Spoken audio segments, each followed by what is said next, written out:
तुम्हें जो कहना है अपने पति से कहो, मुझे कुछ मत कहना, तुम्हें वार्न कर रही हूँ। Shut up, just shut up. You शर्म नहीं आती तुम्हें? 2 टके की नर्स, मुझे तुम तेवर दिखा रही हो। First warning Ritika. वार्निंग? तुम मुझे वार्निंग दे रहे हो? शर्म नहीं आती? यू परवर्ट, अपने भाई की बीवी के साथ सोते हो और मुझे वार्न कर रहे हो। नहीं आती शर्म। She is capable of doing things in bed which you can't even imagine. क्या हुआ क्या है बड़ी भाभी, क्या हो गया? घर सर पर उठा रखा है, ऐसा कर रही हो कि साला मैं अपनी बीवी के साथ थोड़ा एंजॉय भी नहीं कर पा रहा। कीर्ति, तुम अभी अभी इस घर में आई हो।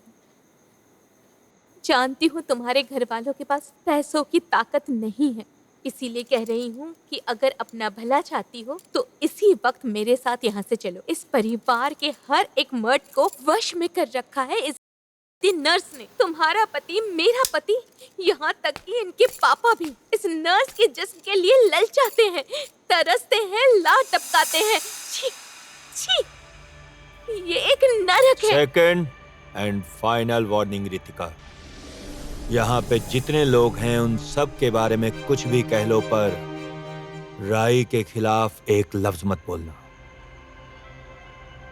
बड़ी बहू, छोड़ी, नीचे चलो। छोड़ी, मेरी बात सुनो। आप कैसे बर्दाश्त करती हैं माँ जी?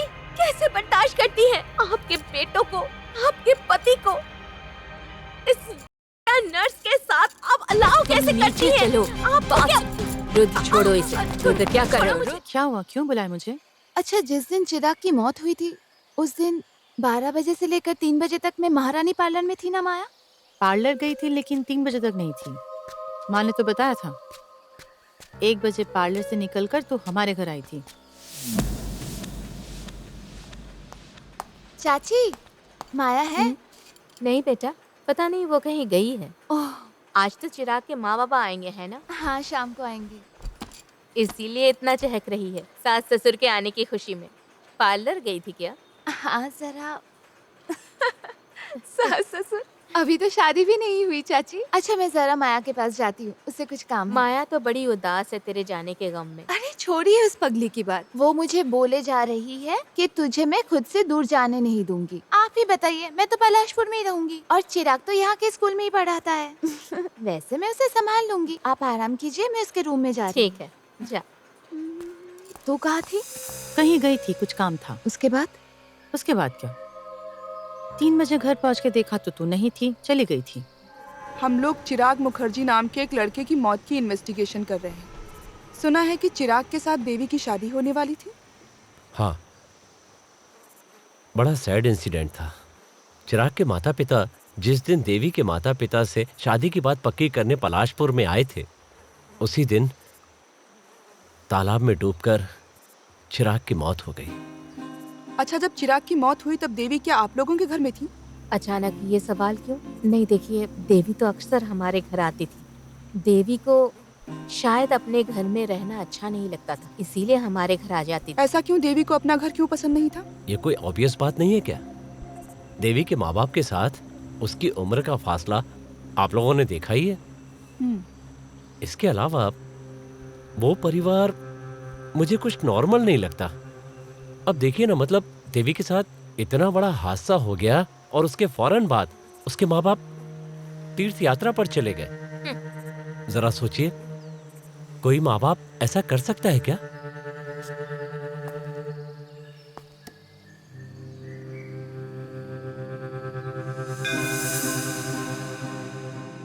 तो क्या मांगा? पता नहीं क्या मांगा, ये बता देने से पूरा नहीं होता। लेकिन तुमने क्या मांगा है वो मैं जानता हूँ। बड़े आए, बताओ मैंने क्या मांगा, बताओ। तुमने मांगा है कि इस दुनिया से जाना हो तो मुझसे पहले तुम जाओ। चिराग, तुम्हें कैसे पता चला चिराग? देवी, तुम खुद को जितना जानती हो उससे बेहतर मैं तुम्हें जानता हूँ। खुद को? मैं तो खुद को नहीं जानती। मुझे पुरानी कोई बात याद नहीं। अरे बाबा, इसमें उदास होने जैसा क्या है? 6 साल पहले एक एक्सीडेंट में तुम्हारी पूरी याददाश्त चली गई थी। इसमें तो तुम्हारी कोई गलती नहीं है, बल्कि उस एक्सीडेंट के बाद जो तुम जिंदा हो, यही मेरे लिए बहुत है देवी। तुम बताओ, अगर तुम ना होती तो मेरा क्या होता? क्या होता भला? तुम्हें मुझसे भी अच्छी लड़की मिलती। मुझ जैसे भुलक्कड़ लड़की से तुम्हारी मुलाकात ही नहीं होती। हो गया। हम्म, तुमसे मैंने कहा था कि अपने माँ बाबा से अपने बचपन की कुछ तस्वीरें लेके आना। लाई? बचपन से लेके अब तक की कोई तस्वीर नहीं है, एक भी नहीं है मेरे पास। 6 साल पहले जब माँ बाबा के साथ पलाशपुर आई थी, उसके पहले का कुछ भी मुझे याद नहीं। ना तो मेरी यादों में, ना ही माँ बाबा के पास। पता है चिराग, मुझे लगता है कि जैसे मैं इस दुनिया में 6 साल पहले आई हूँ।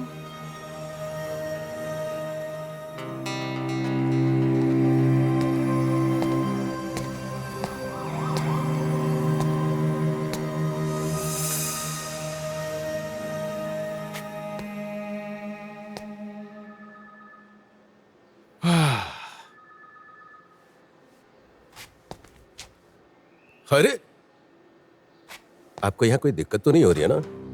नहीं सर, अगर मेरा फोन मुझे मिल जाता तो अच्छा रहता।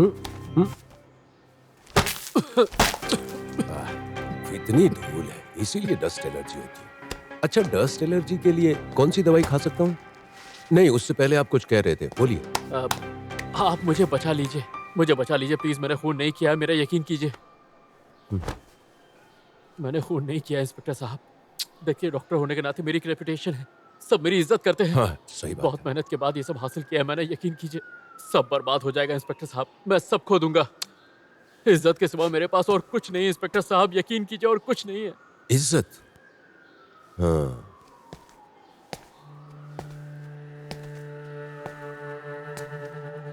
सिर्फ इज्जत? आप क्यों आई? मैंने तो सार्थकी को बुलाया था।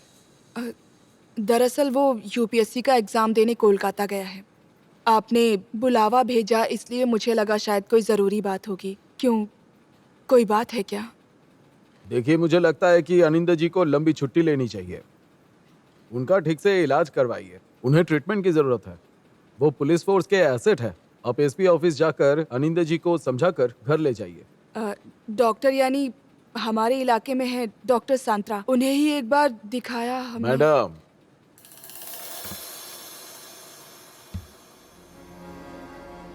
अनिंदा जी को शारीरिक इलाज की जरूरत नहीं है।